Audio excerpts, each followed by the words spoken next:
Margit, Agnes, Krista ja Katrin suisa neljakesi tulevad püünele ja räägivad endi tegemistest. Palun. Aitäh ja aitäh Kairitile, tervitused naabritele. Ootame juba teid.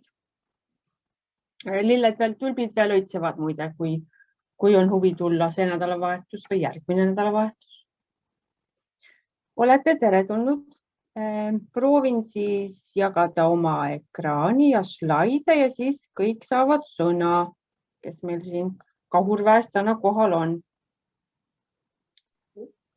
Jagame. Kui saab.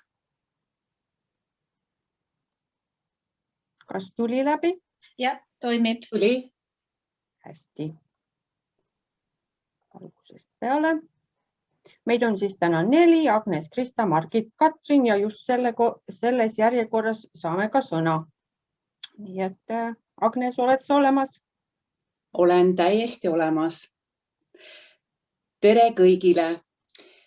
Meil oligi tore jaotus tänase tutvustuskava puhul, et mina räägin natukene ajaloost, meie kooli ajaloost.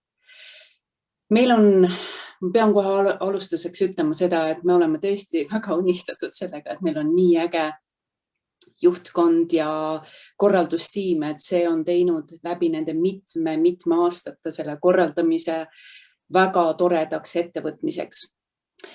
Ja nii ta sündis tegelikult täiesti juhuslikult. See oli 2006 jõulupidu, kus oli Eesti Seltsi poolt veel korraldatud pidu Soome meremeeste kirikus.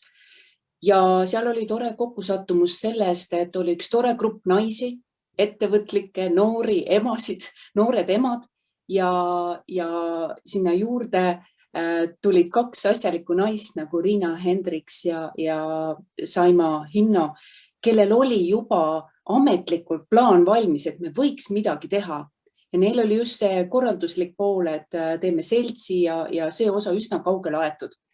Ja meie aktiivsete Eesti naistena seal, kellel juba lapsed juba kohe sündimas või kasvamas seal, võtsime kohe nii-öelda sõnasabast kinni ja nii see alguse sai. Ja meie alguskuupäevaks on vahva kuupäev 1. aprill 2007 ja see ei olnud nali, see oli tõsine ettevõtmine. Ja me saime kokku ühes kontorihoones, aga üsna ruttu me leidsime väga ilusa kooli Kaudas.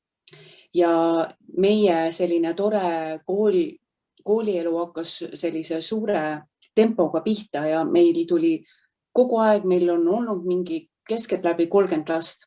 Ühed tulevad, teised lähevad, aga kogu aeg on olnud nagu selline kindel summa lapsi. Ja meil on olnud tõesti väga vahvaid ettevõtmisi ja samas moodi nagu Belgia. Meie tegeleme ka nii-öelda kohalike kultuurisündmustega, oleme väga palju erinevaid asju sinna juurde teinud ka Eesti maja alt. Aga kooli ajaloost veel edasi, et oleme siis tegutsenud, väga pikalt tegutsesime Kaudas ja ühel hetkel mõtlesime, et paljud õpetajad on Amsterdamist, et äkki me kuidagi ja paljud lapsed ka muidugi, et äkki me proovime teha 2 pool, teeme Kaudas ja Amsterdamis. Ja kuna Amsterdamis oli seda pealekasvu nii palju, siis me ühel hetkel mõtlesime, et me maandumegi Amsterdamis. Ja nüüdseks meie koolitöö toimubki Amsterdamis. Nii et siit poolt minu osa on lõpetatud. Aitäh, Agnes. Mina võtan vist siit üle nüüd. Mina olen Krista. Mina ühinesin Eesti kooli perega siis, kui ma olen seda lükati siin Hollandis elanud ja siis, kui ma tagasi kolisin Hollandisse 2011, kui mul oli mu esimene laps sündinud, tema oli aastane siis, kui ma ühinesin Eesti kooli perega.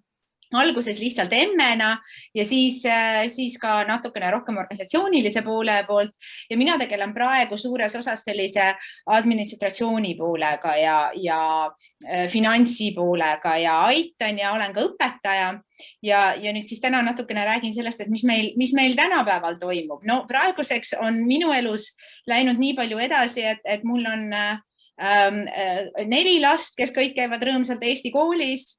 Ja me käime koos kord kuus pühapäeviti Ja tõesti siis nüüd Amsterdamis, kus meil on rahvusvahelise kooli ruumides toimuvad tunnid. Ja meil on seal erinevad tunnid, Margit räägib teile rohkem tundidest, aga seoses sellega, et nagu emad ja isad on seal ka koha peal, siis on nii lastele seal selline koos olemine, koos mängimine, teiste Eesti laste nägemine, kui ka siis emadele ja isadele on seal võimalus siis ühiselt kohvi juua, kes jäävad sinna ja jutustada ja nii-öelda on ta selline väikene Eesti kogukonna kogunemise koht ka. Et meil on nüüdseks lapsi natukene rohkem kui alguses, me oleme umbes seda siin 40 lapsega olnud. Jõulude ajal on alati rohkem, nii et tegelikult see kogukond on suurem, aga siis igapäevaselt kohal käib kuskil või igakuiselt kohal käib kuskil 40 last. Meil on 4 gruppi, kõige pisemad, siis on need mudilased, siis on sellised Eesti mõttes kooliealised lapsed ja teismelised, kellega me töötame rohkem sellised projektipõhiselt ja nagu Belgias ka, et teeme selliseid vahvaid asju. Ja õpetajatega me oleme hästi on meil vedanud õpetajatega, et all see pilt on ka meie rõõmus koolikollektiiv, et kui Agnes ütles aitäh kõikidele juhatuste inimestele, siis mina tahan just öelda, et meil on super õpetajad, et ja muidugi Margit kooli direktori, õppelaia juhataja ja kogu sellise õppetöö organisaatorina on nagu fantastiline motivaator kõikide meie õpetajatele ka. Nii et see on siis praegu selline üldises mõttes kooli tänapäev. Ma annan nüüd sõna Margitile erinevate tundide jutustamiseks. Aitäh! Tegelikult meil oli siin üks osa veel sellest täiskasvanute keeletundidest. Õige, ja. Räägi sina ka sellest ka ju. Ja, võin rääkida ikka. Millegipärast ma ei saa edasi minna. Nii. Ja, läks edasi, et meil on paralleelselt siis lastekooliga on ka täiskasvanute keelekursus, kus kas emad või isad või ükskõik kes, kellel on eesti keele huvi ja soov õppida, et saavad ka siis samal ajal kooli tulla ja meiega koos tegutseda. Ja on hästi tore, et nad on meiega ürituste ajal ka ühinenud. Et kui meil on jõulupidu või kooliaasta lõpetamine või mardipäev, et nemad saavad samal ajal ka siis Eesti kultuurist osa. Ja lastele on see tore motivatsioon alati, et näed, et suured inimesed ka ju õpivad ja üldse ei oska ja pudistavad seal oma luuletust ette. Et lastel on palju julgem jõuluvanale esineda, kui näha on, et suured isad ka kardavad ja papistavad ja ajavad sassi. Ühesõnaga selline tore kõrvaltegevus ka igal koolipäeval. Ja lähme edasi tundide juurde. Et igal koolipäeval on meil siis need 4 gruppi ja enamus gruppidel on 3 või 4 tundi. Oleneb siis, mis projekt meil parasjagu käimas on või on pidu või millised õpetajad saadaval on. Et selline näeb meil siis selline keskmine koolipäeva tunniplaan välja. Ja söögipaus on ka, klassis kõik vaikselt söövad ja emad-isad saavad samal ajal oma retsepte vahetada, et kes tegi õunakooki, kes peseekooki. Et väikene kokandusklubi on siis kööginurgas. Muusikatund on meil oluline kooli osa. Kõikidel gruppidel on muusika ja õpetaja Kadri Merimaa postitab meil ka laule YouTube'i, et kui kellelgi on huvi ja ei ole mingisugust toredat laulu, teemakohast laulu leidnud, et võib sealt kindlasti vaadata, et õpetaja Kadri on teinud toredad videod, kus ta siis on ka pannud tekstid ja pildid oma video juurde, et tal on palju aega ja vaeva sinna läinud.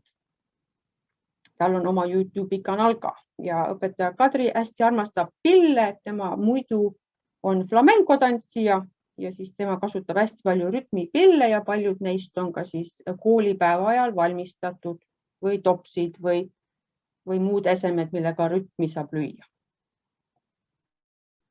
Loovustund on meil selline, mis hõlmab siis kunsti ja meisterdamist, et kõik käeline tegevus on loovustunni nime all ja loomulikult proovime seda siis nii eestimeelselt teha kui võimalik, et võtame teemasid loodusest ja kultuurist ja vaatame Eesti mustreid ja katsume neid siis loovalt paberile panna.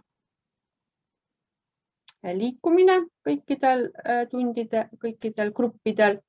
Õpetaja Krista just meil rääkis, et see on siis kõige liikuvam tund ja kõige suuremas saalis, aga ikkagi on muidugi põhirõhk eesti keelel ja kultuurile, et õpime ka eesti mänge eesti keeles. Eesti keeletund ka mänguline. Meil on 3 erinevat õpetajat ja 3 erinevat gruppi. Kui võimalik, siis liigume selles tunnis ja suuremad lapsed muidugi proovime kirjutama ja lugema suunata. Meil on tunniplaanis pärimusõpetus, mis siis ühendab rahvatantsu, pärimusmänge. Kui pärast tuleb õppematerjalidest juttu, siis pärimusõpetuse tunnis on kasutusel need head Eesti mängud, vanad head Eesti mängud.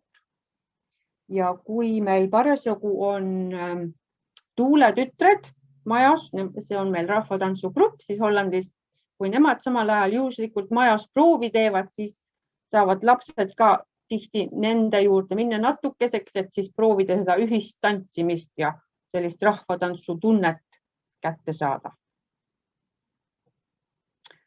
Kõige suuremate laste rühmale pakume ajalugu, ühiskonnaõpetust ja kõiki selliseid aineid, aga tihti siis läbi teatri. Õpetaja Katrin võib sellest natuke ise võib-olla rääkida, et meil on nimeks on rakendusteater, kus siis saab õppida teadust ja ajalugu, aga läbi teatri.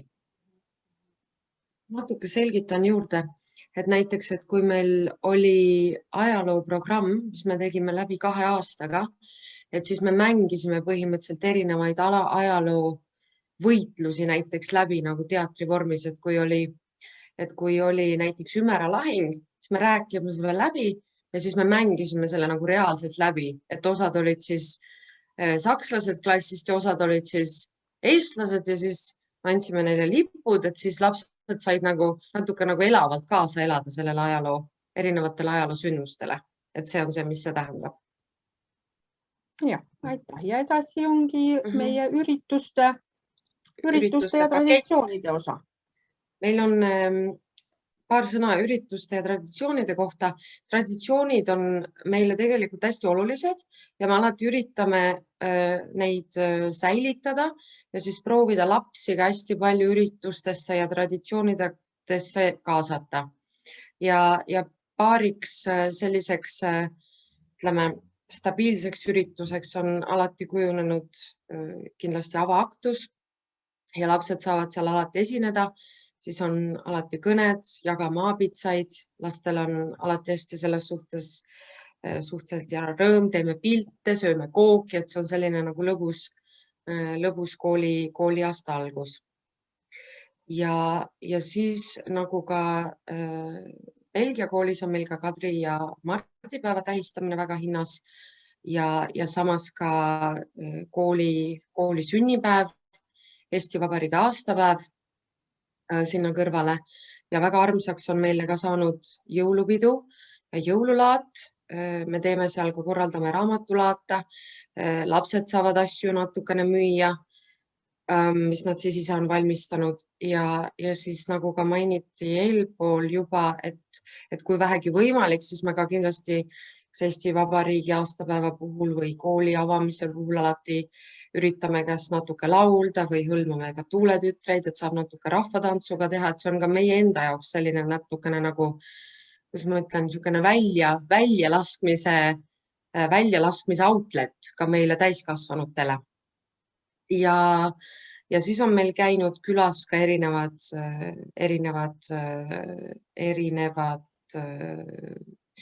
inimesed Eestist, nagu näiteks Kairi Look, kes tegelikult elaski mingi aja Hollandis ja nüüd ta vist on Pariisis aga ta elas mingi aeg siin ja siis ta ikka käis meil külas vahetevahel.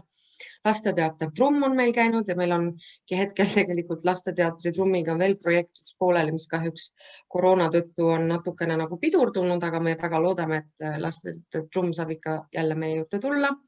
Piip ja Tuut külas käinud, Kerli Padar Lottega nagu ka eelpool nagu juba ka Belgias vist oli samamoodi.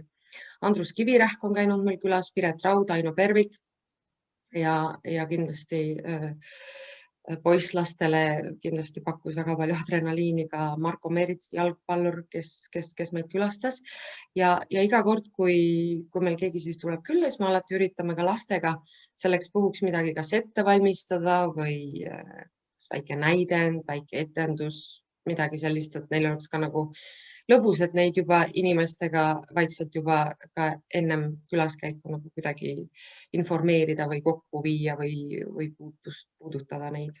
Ja siis, Margit, kas mul on veel slaide? Ei ole rohkem slaide. et siin on kontaktid, et kui kellelgi on küsimusi ja suur aitäh. Ja Margit, kas sa tahad lõpetuseks veel midagi öelda? Ja võib rahulikult kirjutada meile või vaadata meie Facebooki lehekülge, et kui on küsimusi, ootame hea meelega. Aitäh!